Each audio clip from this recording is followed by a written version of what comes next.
hear you speak a little bit about, I know it's a big topic, but the U.S. education system, particularly in light of what we're seeing around the country in budget cuts and people willing to let teachers go without a lot of second thought. Well, that's a really important issue. The public education system was one of the real major achievements of this country. It was the first country to have a really broad mass education system that contributed enormously not only to the cultural health of the country but to its economic growth. That after the Second World War there was the major period of economic growth in U.S. history was the several decades after the Second World War, and a substantial reason for that was the GI Bill, which allowed a huge number of people, not enough unfortunately, but a huge number of people to go to college who would never have been able to do it. And in those days, college was cheap. Public education was free. I mean, I went to college in 1945, and I happened to go to the local, I went to the local school, you know, you never went anywhere else, but the local school happened to be the University of Pennsylvania, which is private, but it was $100, you know, and you could get it, and you could easily get a scholarship. So education was basically free, and for the GI Bill, a huge number of people, and that had an enormous impact. Well, all of that's being reversed. There's an attack on public education, which is without any precedent. It goes all the way from kindergarten up to the universities. So take, say, the universities. Well, I'll just tell you a personal experience. A couple of months ago, I travel around a lot giving talks. I happened to give a talk in Mexico City at the National University. A pretty impressive university, a couple 100,000 students, very high level, very engaged. I mean, salaries are ridiculously low by our standards, but they work. The facilities are pretty good. It's free. That's a poor country, you know, but public education is free. Furthermore, in Mexico City itself, there's a city-run college, which is not only free, but has open admissions. So anybody can go, and if they need help to get in, they get remedial training. I was there too, you know, pretty impressive, also high standards. Well, that's a poor country. I happened to go from there to the Bay Area in California. It's maybe the richest place in the world outside of the Gulf Emirates. The public education system is being systematically destroyed. Tuition is so high in the major universities that it's just for the rich. It's, in fact, it's at the level of Ivy League colleges. For this year, for the first time, more funding for the public institutions is coming from tuition than from the state, in a rich state, not Mexico. And this is happening all over the country. I mean, in a majority of the states by now, tuition in the public universities is higher than funding. Now, it's not because of the lack of wealth, and it's not because of the deficit, which is a complete farce, this is easily to show. It's because of the decision to destroy public education. In California, for example, the great universities, which are almost certainly be privatized. They're almost private now, you know, very high tuitions, big endowments, and so on.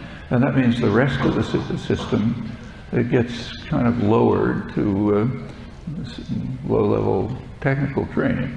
Well, you know, for the economy, forget the human cost. For the economy of California, that's very serious. California became rich in large measure because of the high-level education system. Well, the people who are running the program, that top 1/10 of 1% of the population, they don't care. I mean, their kids will be fine. You know, they don't use the public education system. If it's privatized, they can pay for it. They have phenomenal wealth. And there's a change, and this generalizes over the country. We have to recognize a significant change in the nature of contemporary state capitalism from the 70s. You go back to the 1950s, the CEO of a firm, say General Motors, had to care about the future of the firm.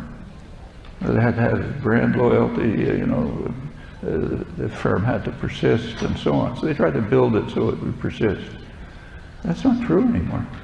The CEO of, say, General Electric, which is mostly a financial institution, all they have to do is make money in the short term. I mean, and then of course they get bailed out by the taxpayer if anything goes wrong. But if the company itself declines, it doesn't matter. They walk away with their golden parachute. That's the new system. And as for the country, they don't really care about it. Along with the financialization of the economy came offshoring of production. So if you can make more profit by using super cheap exploited labor in China, let's say, without environmental constraints and so on, fine. It happens to harm this country severely, but that's not their concern. So we're getting into a situation where the future of the country just doesn't matter for the people, for the decision makers. And it's going all the way down to elementary school. I don't have to tell you, there's a huge attack on teachers in an effort to try to shift the blame for the financial crisis and a general economic crisis away from, Goldman Sachs to the public school teachers and the firefighters with their huge pensions.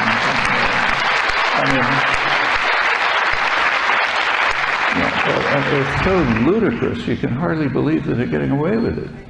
And there is a backlash, like in Wisconsin, a significant backlash, but it's certainly going on. And it is, so you're right, there's a major effort to destroy the public school system. Now, I think there's a fundamental reason behind that. It's not just that the rich don't care. I think the same thing lies behind the attack on Social Security. Social Security is a phenomenally successful program, has almost no administrative costs. I mean, far less than privatized insurance and so on. Very cheap, works very well, keeps a lot of people alive. It doesn't mean much to people in higher income levels. They get a small amount, they can forget it. But for a lot of the population, that's what keeps them surviving, particularly after the huge economic collapse of the real estate bubble. So why attack Social Security? Well, partly it's of no benefit to the rich, but there's a deeper reason, I think, and I think it's the same reason as the public education system. I can't prove it, but this is what it looks like to me. The public education system and Social Security are based on a certain principle, namely the principle that we care about other people. Okay? And that's, so, Social Security means you care that a disabled widow across town doesn't have food to eat.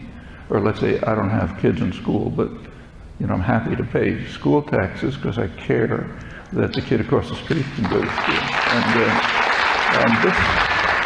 And this concept of sympathy and social solidarity is considered extremely dangerous. There's a major effort, propaganda effort, to try to drive into people's heads that you should only be concerned for yourself. Now, there's nothing new about this. You go back in America, it's good to know about American history. You go back to, say, 1850, the beginnings of the Industrial Revolution, and incidentally, the period of the freest press in the United States. There were hundreds, thousands of newspapers with a lot of readership, direct participation. They were written factory workers and others. And one of the main themes was anger at what was called the new spirit of the age. Gain wealth, forgetting all but self. That was the new spirit of the age in 1850. And there's been a tremendous effort over the years to somehow drive that into people's heads and drive out all normal human feelings. And, it's had some success.